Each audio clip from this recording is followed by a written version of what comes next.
Hi, my name is Andee, Director of Data and Eligibility here at School Food Solutions. This training is about the New York CEP income form and how School Food Solutions will support your team in processing these forms and getting you data about students' free or reduced eligibility. So we're going to start with just an overview of what eligibility is. So we'll start with a couple of definitions. The first one is CEP.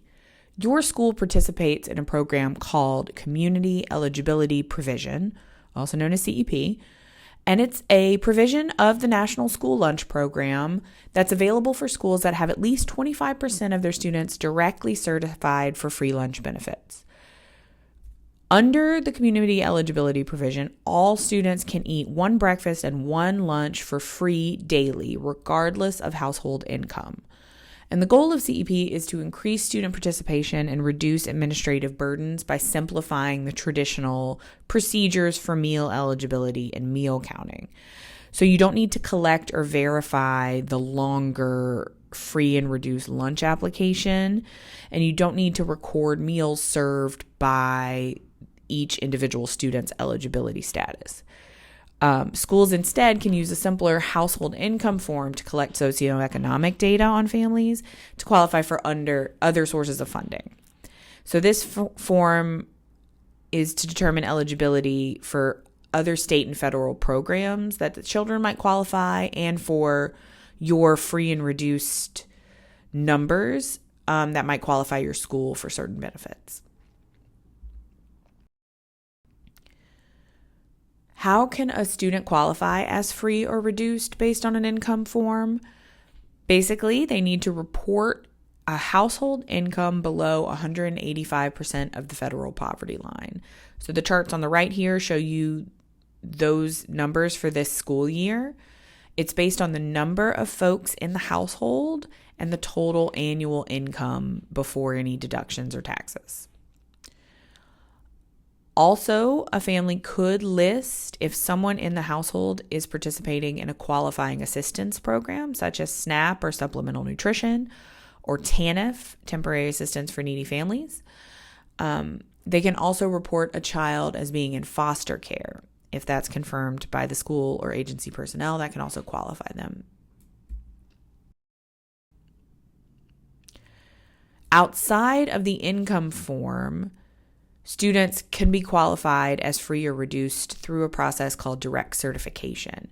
So students are matched with state agency records for participating in SNAP, TANF, or Medicaid. And based on those matches, they are automatically qualified as free or reduced and don't need to fill out an income form. You can also extend direct certification benefits to siblings. So if one child in the household is directly certified, all children living in that household can be extended that same eligibility. And then there can also be direct certification that identifies students as homeless, migrant, or receiving migrant education services, or in foster care.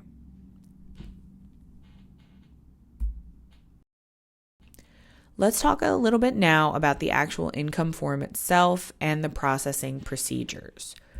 So School Food Solutions is your partner in this, and we're going to do a lot of the heavy lifting when it comes to these forms.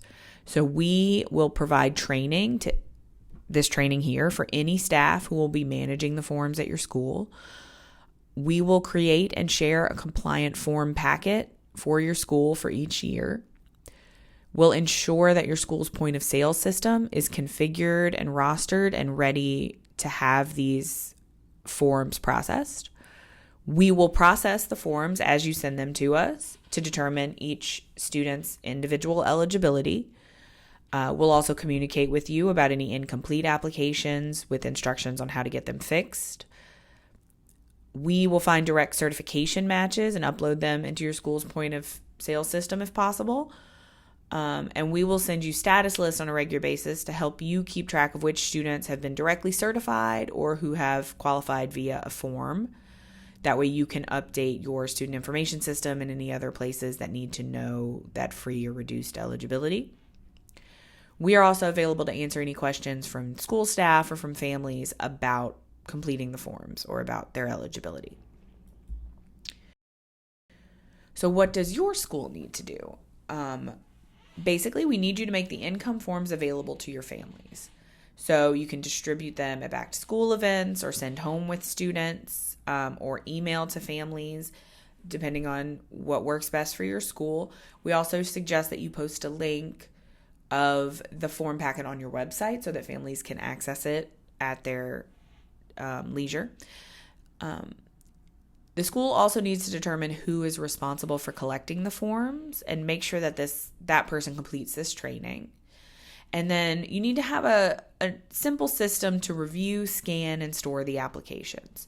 So if you get a paper application from a family, you need to be able to quickly check it and make sure that it has all the required information. We're going to get into that. And then you also need to scan those forms to School Food Solutions in batches each day. So as they're received and reviewed, send those to us that same day. And then you'll also need to store the original paper forms together in a secure location. So let's dive into all of that a little bit more here. We're going to provide you this quick check guide to help you review applications for completion. So this is something that you can just print out and have wherever you might be receiving applications from families. And this tells you some things to check for. So for example, we'll get into this in more detail, but did they include a case number if they said that they receive assistance program benefits? Did they list a frequency for every income that they listed? Is it signed? Is it dated? These are all things that you need to make sure you check for because we can't process a form if they're missing them. So this guide will be there to help you remember to do those things. We're also going to send you a guide with instructions on how to scan the applications to us. But the basics are you need to scan all reviewed applications in batches. You don't need to scan and save each one individually. You can just put a stack of paper through your copy machine scanner and scan it to us in a batch. When you do that, include your school's name and date in the file and the subject of the email. So, for example, here it says school name and then date and then the batch number. The batch number is only necessary if you're sending more than one batch in the same day. And all applications should be scanned and emailed to this address listed here. It's forms, FORMS, at schoolfoodsolutions.org. Once the applications are scanned to us, you do need to make sure that you have a safe place to keep them. They do contain sensitive information, so they should not be just left out where anyone could see. So ideally, you're keeping these in a locked filing cabinet. If you're going to be collecting a lot of applications, these expandable files that have alphabet sections can be really helpful. Some schools prefer to use binders. The only thing we say there is we would prefer if you used a page protector instead of hole punching the originals. We want to keep the originals as clean and complete as possible. So another thing to know is that applications, the originals have to be kept on file for 3 years plus the current year for any potential audits. So if you have application forms from last year, go ahead and file those away, keep them all together for last school year, and then start a new file for this year and just keep multiple years at all times. So let's take a look at New York's CEP income form in detail so that you know what to expect and what to check for. The income eligibility form has 4 parts that the families need to fill out. So we're going to go through each of those steps one by one, but they have to fill out step 1, either step 2 or 3, and then step 4. So step 1 is naming the children who attend school. So this should only be children who attend your school.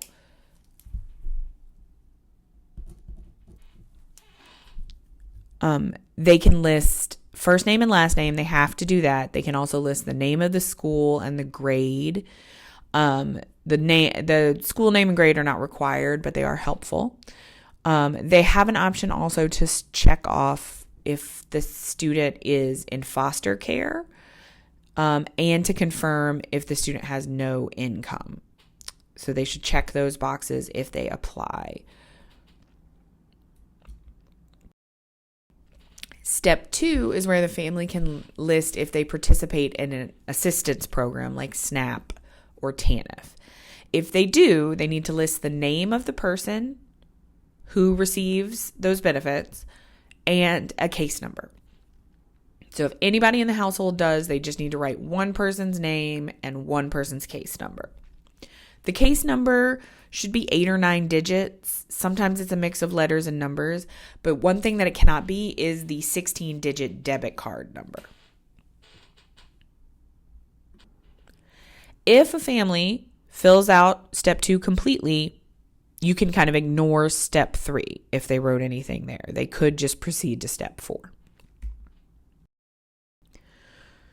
Step 3, if they don't have a qualifying assistance program, they need to complete step 3, which is reporting income for all the household members. So here they need to list all members of the household, adult, children, everybody, and next to each person, list any income sources that they might have, along with how often they are paid.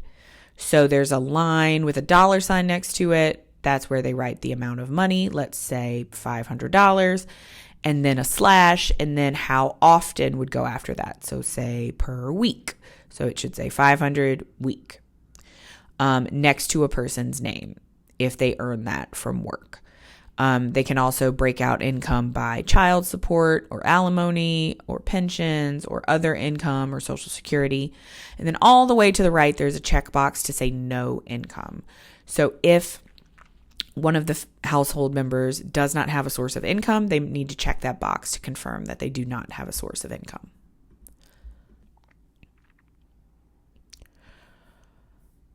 So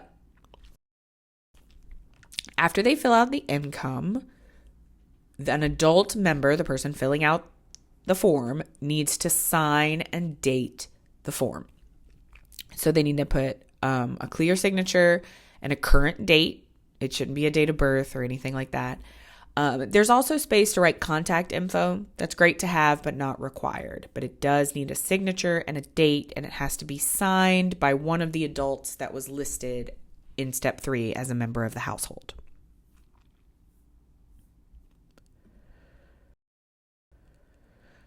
Now let's do a little bit of practice.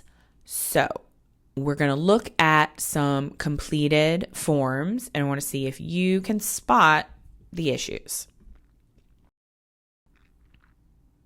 All right, on this first one, we see the name of a student with grade, no income, looks great. And then we see that they filled out step 2 with someone receiving benefits. And they signed and dated, and they do have a case number. So the problem here is that the case number is a 16-digit debit card number. So they probably had a SNAP card, and they wrote that EBT card number here. That is not a valid case number. What we need is a case number that would be on like a letter from the benefit program. It's usually 8 or 9 digits, maybe with some numbers and letters mixed in.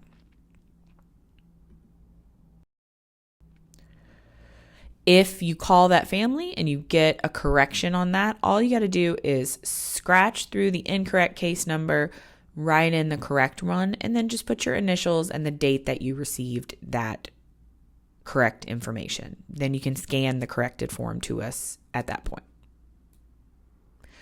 All right, let's try another one. On this application, let's see if we can see what's missing. We have a student who has no income. We have 3 additional household members listed. We see that one of them makes $500 a week. But what is missing? Ooh, okay. For the other 2 household members, Elise and Johnny, we are unclear on if they have no income or not. They need to check that no income box if that is the case. So this is what the corrected version of that form would look like. If those 2 truly don't have an income, they could check those boxes and you can put your initials and date next to that correction once you call the family and get that confirmed. All right, let's try another one.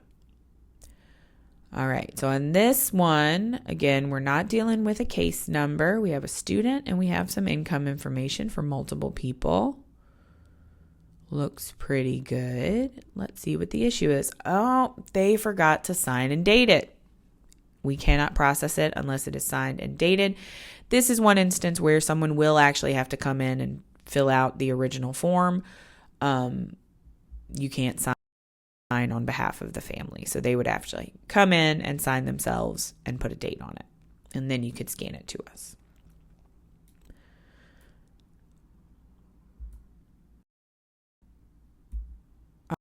All right. If you ever need any additional support, you can reach out to us at any time. School Food Solutions is your partner in this. So our eligibility team to answer anything that has to do with these forms or free or reduced eligibility or direct certification matching, you can reach out to us at forms, FORMS, at schoolfoodsolutions.org. You can also reach out to me directly. My name is Andee.